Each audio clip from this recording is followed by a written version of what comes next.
오늘은 붙박이장을 철거해야 해서 공구와 짐을 비밀창고로 옮겼어요.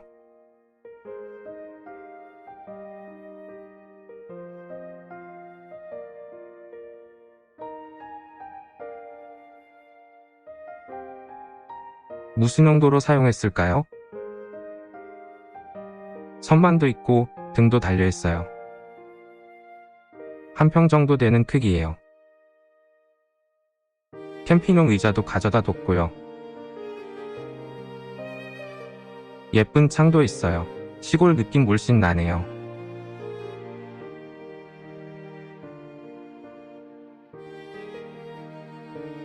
집에 있던 이케아 국민 선반도 가져왔어요.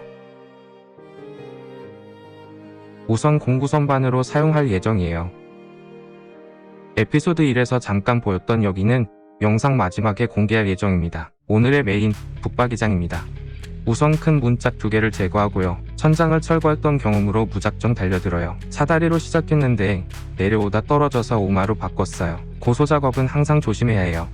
이제 오마 키도 높일 수 있답니다. 이전에 까치발 작업이 경험이 되었어요. 저기 보이시나요? 목공을 하는 남자들의 로망. 그렇습니다. 바로 툴벨트를 구매했습니다. 파트너한테는 검은만 부린다고 시계 한 소리 들었네요. 하지만 상당히 만족합니다. 철거 작업의 빠루질은 정말 너무 힘들어요. 지렛대의 원리를 잘 쓰기 위해 큰 빠루를 샀더니 상당히 무거워요. 작업이 진행될수록 어깨도 결려요. 아, 어깨가 결린 건 툴벨트 때문일까요? 붙박이장쯤이야 라고 덤볐다가 크지도 않은 코 다쳤어요. 0.3평인데 그냥 단순한 나무 박스라고 생각했는데 폐기물이 천장 철거할 때만큼 나왔어요. 이번에 붙박이장을 철거하면서 옛날 목수들을 존경하게 됐어요. 이 작은 장을 하나 만드는데도 절대 일을 허투루 하지 않았더라고요. 그리고 엄청 꼼꼼해요.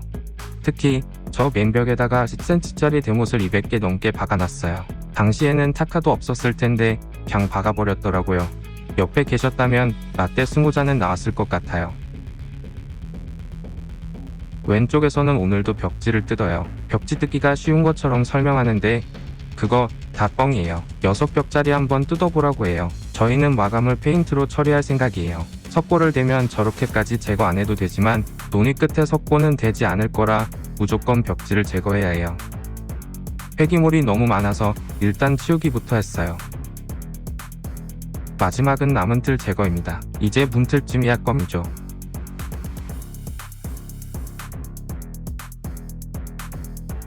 보이시나요? 한 번에 뽑아내는 거.